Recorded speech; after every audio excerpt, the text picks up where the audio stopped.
Assalamualaikum warahmatullahi wabarakatuh. Kali ini kita akan membahas terkait materi penjadwalan produksi utama.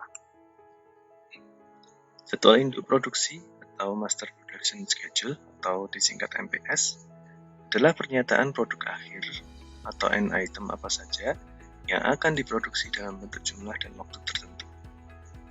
Jadwal induk produksi atau MPS ini merupakan disagregat dan implementasi dari perencanaan produksi agregat yang telah dibahas pada materi sebelumnya. Sehingga jadwal induk produksi ini merupakan ringkasan dari jadwal produksi produk jadi untuk periode mendatang yang dirancang berdasarkan pesanan atau order dari pelanggan atau ramalan permintaan forecasting yang telah dilakukan oleh perusahaan. Ini sebagai gambaran, ada perencanaan agregat dari produk mesin bajak sawah pada bulan Januari sejumlah 200 produk. Ini kemudian didisagregasi ke dalam tiap-tiap produk akhir yang memiliki tipe-tipe produk yang berbeda. Sebagai contoh, MPS-nya ada 3 tipe, ada model dorong, model otomatis, dan model tumpangan. Dari 200 pada bulan Januari, kita pecah menjadi 3 tipe tadi, model dorong 100, model otomatis 75, dan model tumpangan 200. Begitu juga dengan bulan-bulan berikutnya. Jadi untuk MPS ini digunakan untuk masing-masing tipe produk. Sebagai contoh misalnya ada es krim, rasa vanila, rasa coklat, rasa stroberi, dan sebagainya. Nah, fungsi dari MPS itu sendiri ada beberapa.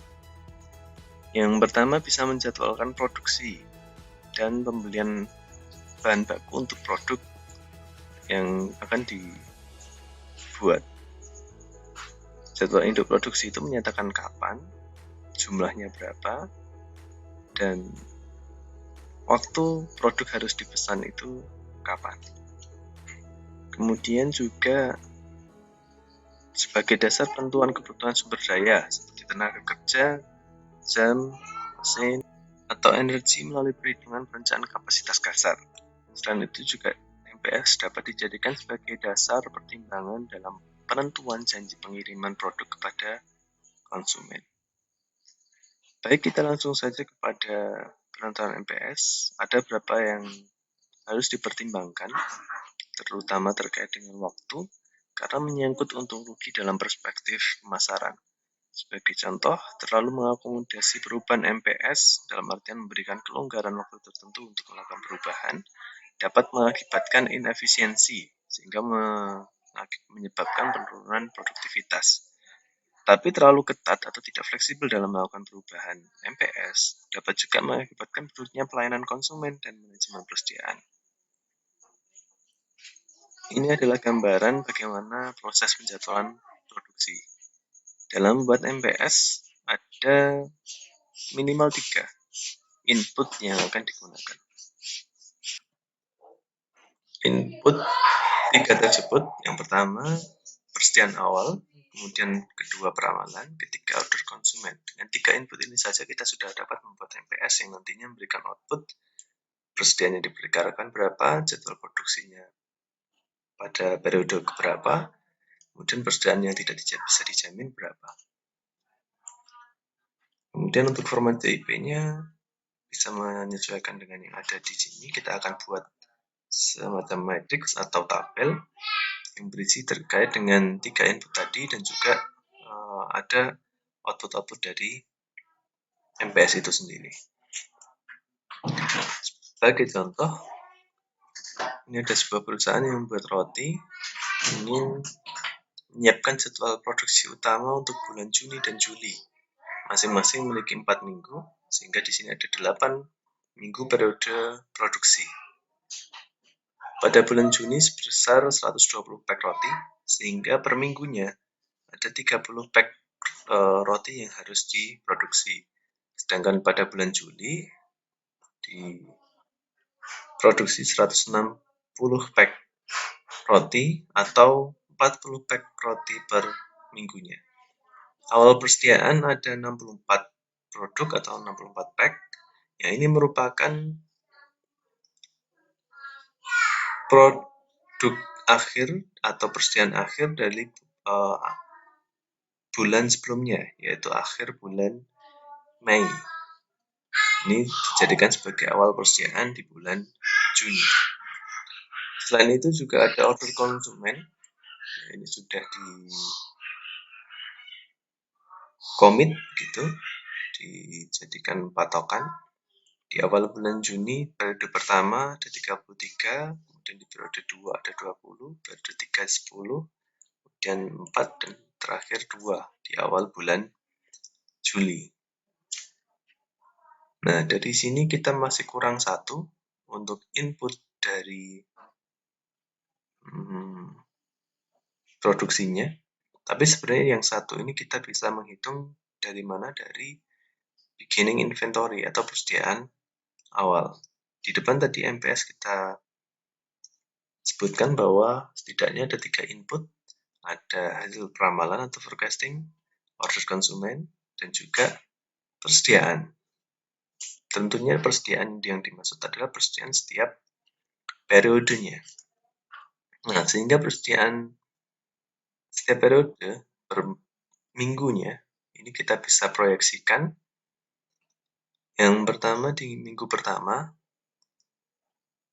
itu dihitung berdasarkan apa? Berdasarkan dari persediaan awal dikurangi dengan order konsumen. Kenapa kita memilih order konsumen sebagai pengurang dari persediaan ini? Karena order konsumen jumlahnya lebih besar dibandingkan dengan ramalan permintaan pada minggu pertama.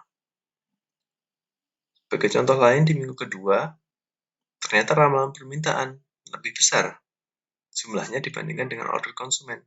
Sehingga proyeksi persediaan akhir di minggu kedua adalah persediaan akhir di minggu pertama dikurangi dengan hasil ramalan. Atau 31 dikurangi dengan 30 sama dengan 1. Nah, yang menarik adalah di minggu ketiga. Kita hanya memiliki persediaan akhir di minggu kedua sejumlah 1 pack roti. Tetapi di minggu ketiga ada peramalan sejumlah 30 pack. Nah, sehingga di sana ketika hasilnya negatif pada periode 3 ini atau minggu ketiga ini, kita harus melakukan produksi. Sebanyak apa produksinya ditentukan sesuai dengan kapasitas atau rencana produksi atau lot size dari perusahaan tersebut. Di sini ternyata lot size dari perusahaan roti tersebut yaitu jumlah 70 pack. Sehingga setiap kali produksi akan dihasilkan 70 pack roti. Nah, sehingga di minggu ketiga di sana akan ada MPS, jadwal produksinya jumlah 70 pack. Sehingga akan mengakibatkan persediaan yang diproyeksikan menjadi positif. Yang semula min 29 ditambah dengan 70 sama dengan 41 pack roti. Begitu seterusnya hingga akhirnya dicapailah MPS sampai minggu ke-8. Dan ternyata jadwal produksinya ada di minggu ketiga, minggu ke-5, minggu ke-7, dan minggu ke-8. Nah, satu lagi istilah yang dicantumkan dalam MPS ini ada available to promise atau sejumlah produk yang bisa dijanjikan kepada konsumen. Yang pertama, ketika kita bicara di awal periode, maka yang digunakan sebagai acuan adalah persediaan awal atau awal persediaan yang 64 pack. Tapi ketika sudah masuk ke dalam MPS, maka yang digunakan adalah jumlah lot size-nya atau MPS yang ada pada periode tersebut. Contohnya di sini adalah minggu pertama kita bisa memiliki ATP atau produk yang dijanjikan sebesar 64 dikurangi dengan order konsumen sebelum adanya MPS.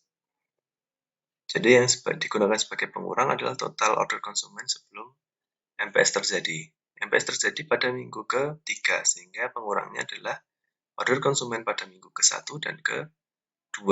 33 ditambah 20 atau 53. 64 dikurangi 53 sama dengan 11 pack roti. Itu ATP untuk minggu pertama.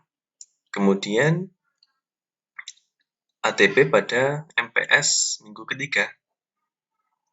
Ini dihitung berdasarkan MPS-nya atau lot size yang ada di di minggu ketiga, yaitu 70 dikurangi dengan order konsumen minggu ketiga dan minggu keempat. Karena pada minggu kelima sudah ada MPS lagi. Sehingga 70 dikurangi 14 sama dengan 56. Begitu juga dengan ATP pada minggu kelima sama dengan 70 dikurangi 2 sama dengan 68. ATP pada minggu atau periode ke-7 dan ke-8 sama dengan MPS-nya karena order konsumen belum ada pada minggu ke-7 maupun minggu ke-8.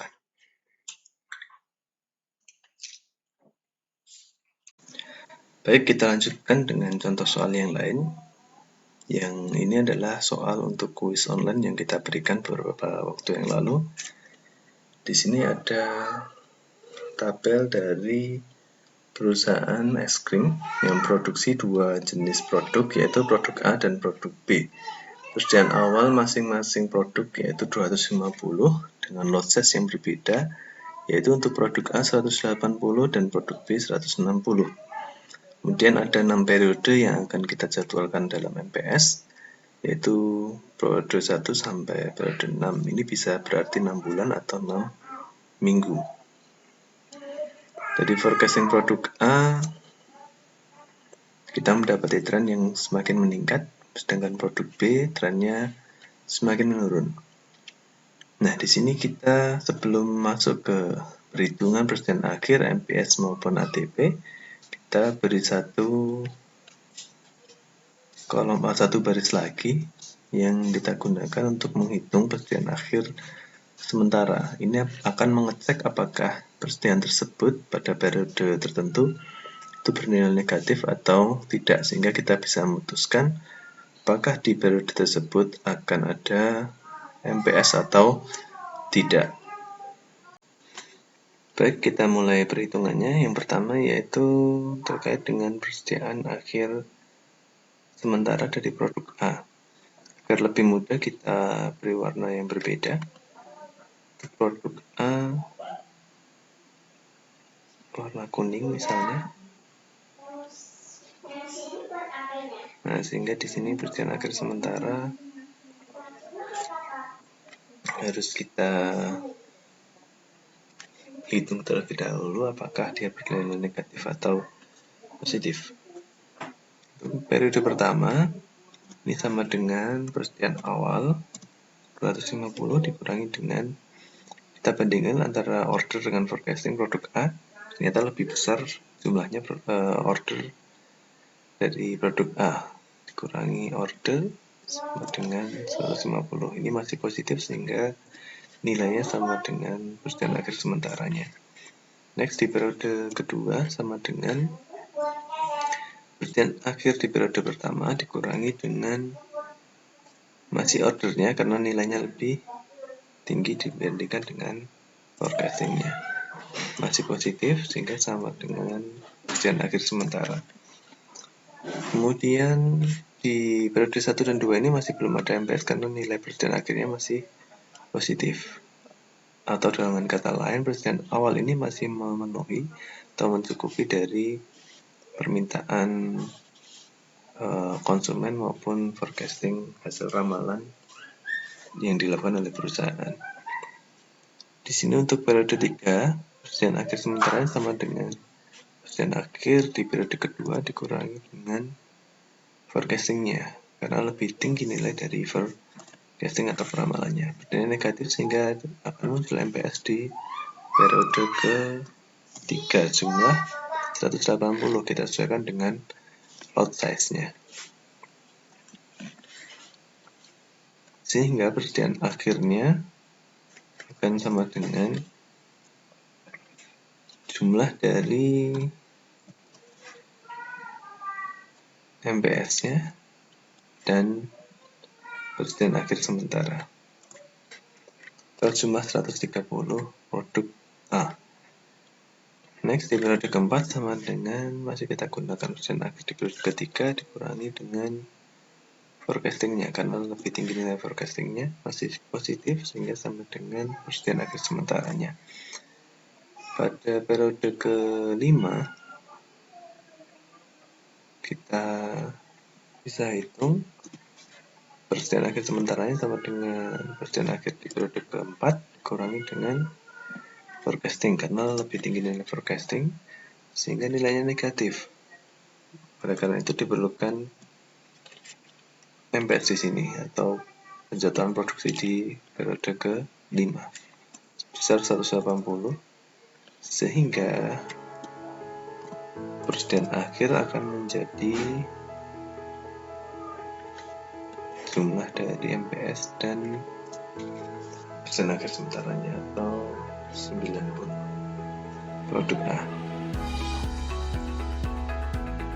Next, di periode terakhir periode 6, persen akhir sementaranya sama dengan persen akhir di minggu ke-5 kurangi dengan forecastingnya masih negatif, sehingga di periode ke-6 kita juga melakukan produksi sama dengan jumlah dari MPS-nya dan persen akhir sementara,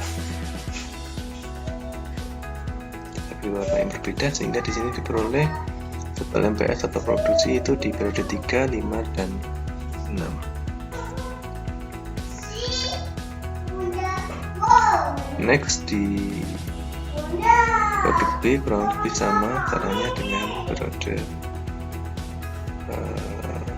yang ada pada produk A, dengan pertimbangkan forecasting dan order dan persediaan akhir sementara kita hitung, dan setelah akhirnya diperoleh nilainya selalu positif, karena ketika negatif dia MPS-nya positif atau lebih besar dibandingkan dengan persediaan akhir sementaranya. Baik, dengan untuk ATP-nya di sini sama dengan persen awalnya dikurangi dengan order sebelum terjadinya MPS. Nah, di sini terjadi MPS ada minggu pertama atau periode pertama dan periode kedua. Nah, kita bisa menjadikan ada 50 produk di periode pertama. Kemudian untuk MPS yang pertama di periode ketiga sama dengan MPS-nya dikurangi dengan order minggu ketiga dan minggu ke-4 itu 20. Kemudian di MPS periode 5 MPS-nya dikurangi dengan ordernya. Oke, terakhir periode ke-6 MPS-nya dikurangi dengan ordernya. Saya rasa ini yang bisa saya sampaikan untuk produk B, silahkan dikerjakan sebagai latihan. Baik, terima kasih atas perhatiannya, semoga bermanfaat. Saya akhiri, wassalamualaikum warahmatullahi wabarakatuh.